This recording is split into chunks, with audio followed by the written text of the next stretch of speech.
Today, we are diving into one of the most misunderstood periods in American history, Reconstruction, and we're going to look at it through the eyes of one of its sharpest analysts, W.E.B. Du Bois. Now, if you think this was just a simple story of rebuilding, think again. Du Bois shows us this was a raw, high-stakes struggle for power in the American South.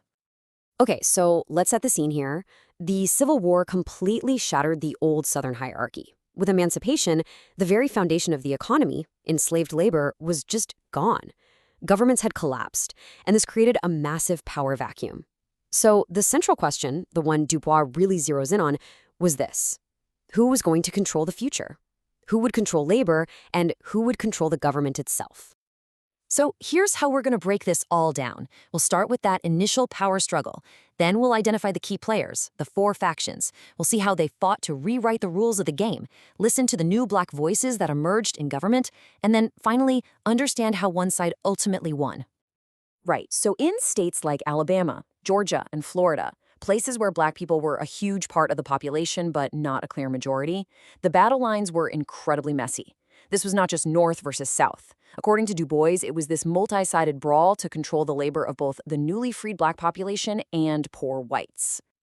I mean, try to imagine the scene Du Bois describes. It's a landscape of total chaos. He wrote that from 1865 to 1868, there was, for all practical purposes over the greater part of the people of Alabama, no government at all. Think about that, no government. So this wasn't just a political crisis, it was a fundamental economic one, all centered on who was going to work the land and, crucially, under what terms. So who exactly were the contenders in this fight? Du Bois points to four main groups, and each one had its own agenda. Each one was scrambling for control in this brand new world. You know, understanding their goals is really the key to unlocking this whole period. And what's so brilliant about breaking it down this way is you immediately see the conflicts.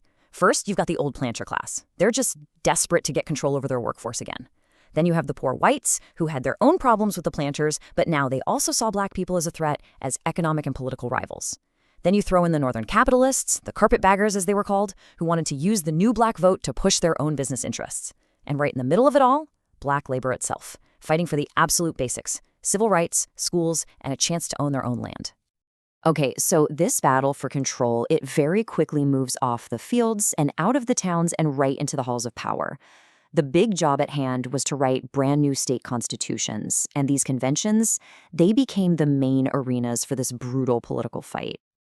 Let's just take a look at Alabama in 1867. This shows you the numbers game perfectly. You've got about 104,000 registered white voters and around 61,000 registered Black voters. So neither side has this overwhelming majority.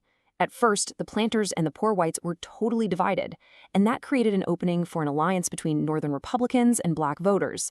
But what these numbers also scream is the massive potential power that could be unleashed if the white vote ever managed to unify.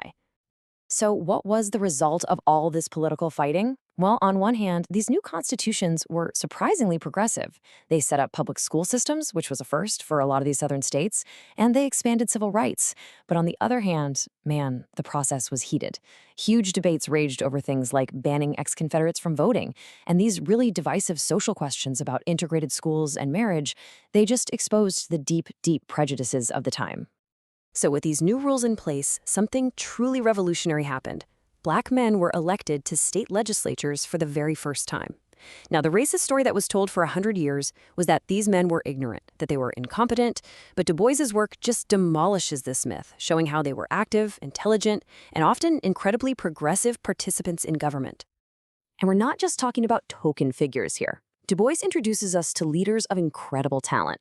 Guys like James T. Rapier in Alabama, who actually had his proposals written into the state constitution. Or Jonathan C. Gibbs in Florida, a Dartmouth graduate who built the public school system from scratch. And then there's the fiery speaker Henry McNeil Turner in Georgia. I mean, these were educated, well-spoken, and dedicated public servants. And they were ready to build a new South. Get this, in 1868, the white majority in the Georgia legislature just voted to expel all its Black members, simply because of their race. Turner stood up before them and gave this incredibly defiant, powerful speech. He said, "The Negro is here charged with holding office. It is extraordinary that a race such as yours, professing gallantry, chivalry, education, and superiority, can make war upon the poor, defenseless Black man." So what did these men actually fight for? Du Bois shows us their agenda was just incredibly forward-thinking. They pushed for public education for all children. They tried to reform the absolutely brutal convict leasing system, which was pretty much a new form of slavery. They fought for civil rights and for economic help for the poor of all races. This was a progressive vision for a totally new South. So how did this amazing experiment in interracial democracy just end? Well, it was overthrown. The turning point, as Du Bois lays it out, was when those two competing white factions, the planters and the poor whites, finally found common ground. They built an alliance based on their shared interest in controlling black labor and a shared platform of racial fear. The story of what went down in Georgia gives us a really clear step-by-step example. In 1868, the black members are illegally kicked out. The federal government has to step in with military force just to get them back in their seats. But by 1871, through a relentless campaign of violence, terror, and political tricks, the Democratic Redeemers, a coalition of white supremacists, had seized total control. The democratic process was just overturned by force. And let's be clear, this overthrow wasn't just political, it was violent. The Ku Klux Klan and other similar groups were, as Du Bois puts it, basically the paramilitary arm of this counter-revolution. Their entire goal was to terrorize black voters and their white allies into submission. And the numbers? They're just chilling. In just one state, Alabama, over just a few years, hundreds of documented attacks, including dozens of murders. Now, one of the arguments you always hear against the Reconstruction governments was that they were corrupt and spent recklessly. And sure, there was some corruption, but Du Bois makes a really critical point here. This number, over $25 million, that was Alabama's state debt in 1874, after Reconstruction had already been overthrown.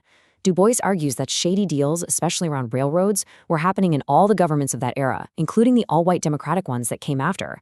So the issue of corruption was really just used as an excuse. It wasn't unique to the black-led governments at all. And so, we get to the end of the struggle. The brief moment of political power for Black Americans was crushed. That alliance of planters and poor whites, brought together by a campaign of racial fear and violence, succeeded. And their ultimate goal, to put Black labor back under a new system of control, was achieved. So Du Bois leaves us with this powerful way of looking at it. He's saying Reconstruction wasn't a story about the failure of Black people to govern. It was a promising, even if it was flawed, democratic experiment that was deliberately and violently destroyed. And that forces us to ask a final, really important question. What is the long-term cost to a society when a democratic movement is overthrown by force? What are the echoes of that reversal that we're all still living with today?